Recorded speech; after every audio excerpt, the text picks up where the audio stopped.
So a number of things to talk about today. I want to start by talking a little bit about some shellfish openings, Barnstable Harbor and the harbor marshes. Tell me a little bit about what we're looking forward to in that area. Yes, so annually, and this is something that not everybody knows, but annually from September 15th through December 15th, the vast majority of Barnstable Harbor and Barnstable Harbor marshes are closed.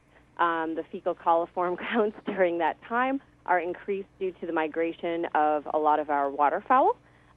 And luckily this year, and typically every year, right around December 15th, barring any unusual water testing done by the state, we are allowed to reopen Barnstable Harbor and the marshes to shellfishing, which typically is very exciting, and especially when you're having a mild sort of beginning to winter like we are right now.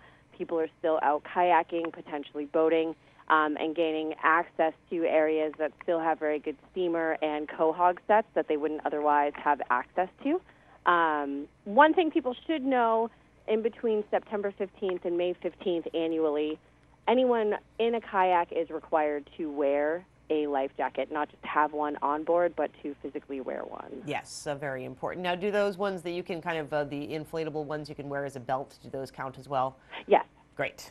Good to know. I think that's something that people don't often remember is that during those times of the year you do have to wear your life jacket. Right. Exactly. So anything else about that particular area, Amy, that you want to let people be aware of? Absolutely. So we're in the midst of oyster season right now. It hasn't been the best oyster season, and that's for a number of reasons. We did have an extremely harsh winter later on in the winter last year, actually more so this year. That killed off a lot of the oysters that we had at Calves Pasture Point, which is an area that is part of the September 15 to December 15 closure. Now, typically after December 15th, we reopen that area to harvest, which can add an additional month or so to the oyster season for our recreational fishery. However, because of the death that we experienced with the oysters that had been there for a couple of years, and because we weren't actually able to get any remote oyster seed last year from ARC, we have planted the vast majority of this year's seed at Calves Pasture. So even though that area will technically open for water quality purposes, there will still be an area that is closed to the harvest of shellfish that will basically be at the point along the shoreline and out to the middle of the channel. We did a closure to this similar I believe back in like 2012, but it has been a little while since we've done this throughout the winter, and that area will actually not open again to harvest until December 15th of 2016. Wow. So a long way. And again, really we talked a lot about last year's winter and the impact that it had on the shellfish. And now that we're, in oyster season, really are seeing more of that impact, it seems like. Yeah, and they're a very resilient shellfish, but literally when you're underneath like just feet of ice for months at a time, that would, pose problems for really any shellfish that are just on top of the sand. Absolutely, but there is hope for the future because there has been seed placed, so we're hoping for a less nasty winter this coming. Yeah, if we have a less nasty winter, then 2016 harvest of oyster season should be more similar to the past few years, which have just been amazing. So absolutely, but still oyster season still going on. So are we anticipating, how long is the oyster season going to last this year? Right. So there's a lot of speculation out there, and I can say, as somebody who is at Scudder frequently, the recreational fishery drives when we decide to close the season. And I haven't seen a lot of seed violations yet. Typically, when they're fishing down the size of oysters that are available, people will start coming up to the truck with a lot of oyster seed juveniles in their baskets. And once we start to sort of have a lot of those types of violations, we know that it's time to just kind of shut down the season because it's pretty much cleaned out of all of the legal-sized oysters. We haven't experienced that yet. We were originally saying that it would stay open until at least the end of this year.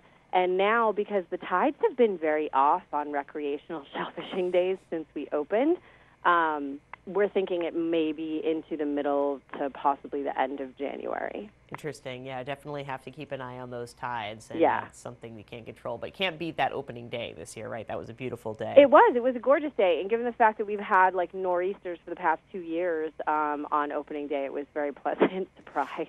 Absolutely. So let's talk, Amy, a little bit about scallops, because this is something that I know we've seen the population really dwindle in the past decade, but it seems like they're coming back. So tell me a little bit about scallops, so where they are, and what's going on with them environmentally. Right. So we 20 years ago had a booming scallop fishery in the town of Barnstable due to water quality changes, due to eelgrass bed loss that has, like you said, dwindled over the years.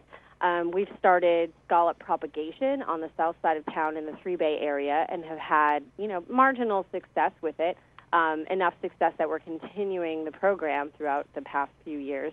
But we've also seen natural seed sets in Barnstable Harbor over the past few years.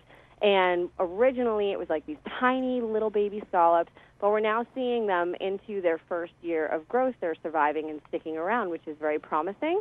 However, a lot of people see them, a lot of people would like to eat them, and not a lot of people understand how to correctly size a scallop, meaning that they're not sure if they have seed or if they have an adult, and so they typically depend on us at the truck when they bring in their oysters to decipher what kind of scallops they have. And I think the reason being is because it's very simple to measure 2-inch soft-shell clam. It's very easy to measure a 1-inch quahog or a 3-inch oyster. The measurements for scallops require that an adult scallop will have a well-defined growth ring, and that's not necessarily something that people are familiar with looking for. What it means is that scallop has had at least 1 year of growth under its belt and is assumed to, at that point, have been given an opportunity to spawn or have its own babies, and is then considered an adult and legal to harvest.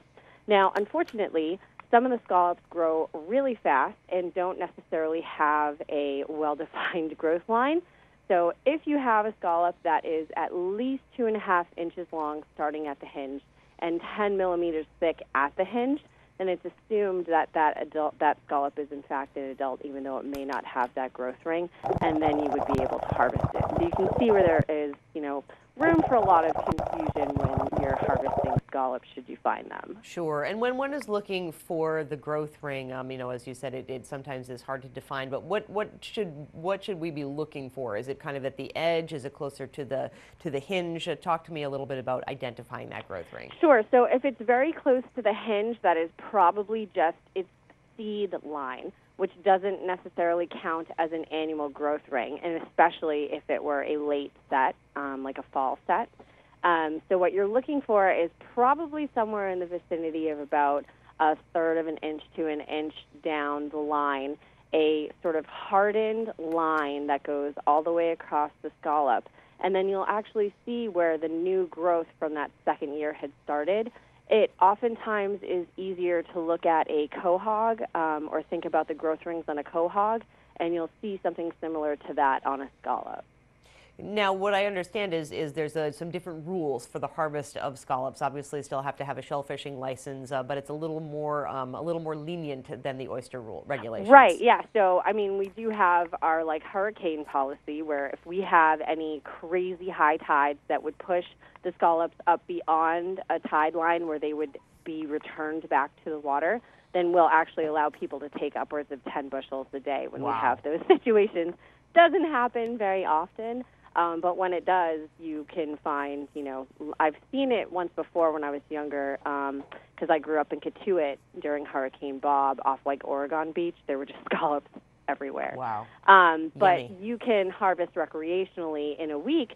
Any day of the week, you can go out and get scallops, and we allow you to take a bushel of them a week, and that does not count towards your bushel of other shellfish that we let you take. Combined, we don't want anybody taking more than a bushel, which is 4 pecks of shellfish a week.